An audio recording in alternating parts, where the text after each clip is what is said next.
नेपालबाट सबैभन्दा बढी चिज विदेश के पठाइन्छ भन्ने कुरा हामीले एकैचोटि सोच्ने हो भने त्रिभुवन अन्तर्राष्ट्रिय विमानस्थल हाम्रो अगाडि आउँछ र यहाँबाट धेरै युवा युवतीहरूलाई हामीले विदेश पठाइरहेका छौँ भन्ने प्रसङ्ग उठ्न सक्छ। तर त्यो पनि यथार्थ हो, हामीले केही जनशक्ति चाहिँ पठाइरहेका छौँ भन्ने विषयमा हाम्रो मानसपटलमा यही कुरा चित्रित भएको देख्न पाइन्छ। तर पछिल्लो समय नेपालमा उत्पादन भएको अचार पनि हामीले विदेश पठाउँछौँ भन्दा अलिकति नौलो प्रसङ्ग हुन सक्छ। यही प्रसङ्ग हो टिकापुर स्थित मालिका महिला उद्यमी प्रालिकले उत्पादन गरेको अचार अमेरिका, जापान लगायतका देशहरूमा गइरहेको भन्ने कुरा मालिका महिला उद्यमी प्रालिका कर्मचारीहरूले हामीलाई जानकारी दिनुभएको छ।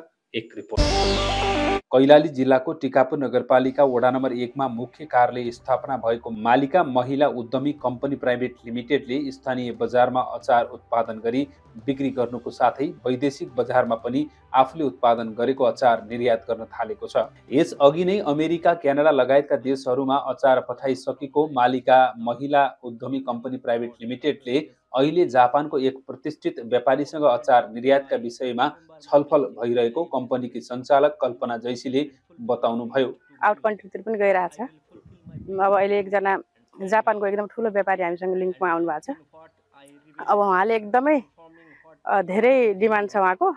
सकभर त्यति हामी पुगाउन सक्छौँ या सक्दैनौँ, हामी कोसिस गरिरहेछौँ। अमेरिका पनि एकपटक गयो र क्यानाडा पनि गयो एकपटक। विगत 2 वर्षदेखि सञ्चालनमा रहेको अचार तथा गुन्द्रुक कम्पनीले स्थानीय बजारमा रहेको तरकारीजन्य पदार्थको सदुपयोग गर्दै यस क्षेत्रका बेरोजगार महिलाहरूलाई रोजगारी प्रदान गरेको बताउनुहुन्छ उक्त कम्पनीमा कर्मचारीको रूपमा काम गर्दै आउनुभएकी गीता चौधरी। म अकन्त महिला हुँ है, मेरो कोही छैन यस्तो, त्यो हुनाले म बाहिर जान पाएन। त्यो हुनाले म यही आएको, यही काम गर्न लाग्छु। राम्रो छ, यहाँ राम्रो भन्छ हामीलाई। यहाँको काम गरेको पैसाले म कोठा भाडा दिन्छु, घर खर्च चलाउँछु आफ्नो।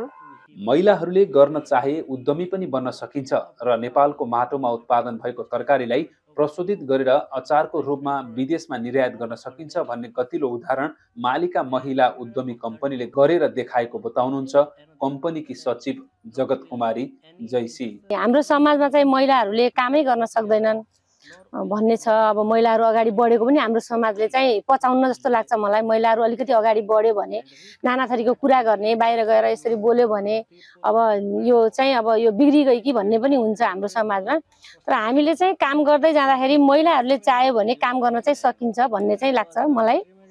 हाम्रो यहाँ गुन्द्रुक, मस्यौरा, सिन्की अनि विभिन्न थरीका अचारहरू छन् हामीसँग र सातु, अनि अहिले हामीले थप त्यो कोदोको पिठो, मकैको पिठो, अनि पहाडका त्यो गेडागुडीहरू, अर्ग्यानिक गेडागुडीहरू सबै हामीले सङ्कलन गरिराखेका छौँ अहिले।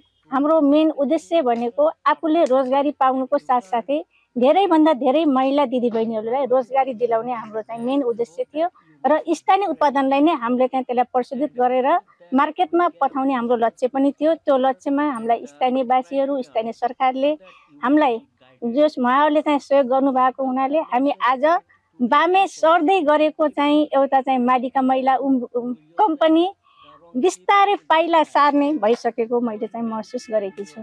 नेपाली युवा शक्तिलाई विदेश पलायन हुनुबाट रोकी नेपालको माटोमा उत्पादन हुने तरकारी र कृषिजन्य पदार्थलाई कौडीको भाउमा बेच्नुपर्ने बाध्यतालाई अन्त्य गरी अहिलेका जनप्रतिनिधिहरूले नियम र कानुन बनाई तरकारी तथा कृषिजन्य पदार्थहरूको व्यवस्थित बजारीकरण तथा भण्डारण गरी सिजनपछि बिक्रीको जिम्मा सरकारले लिने हो भने नेपालको माटोमा सुन मात्र होइन हिरा फल्न सक्थ्यो कि?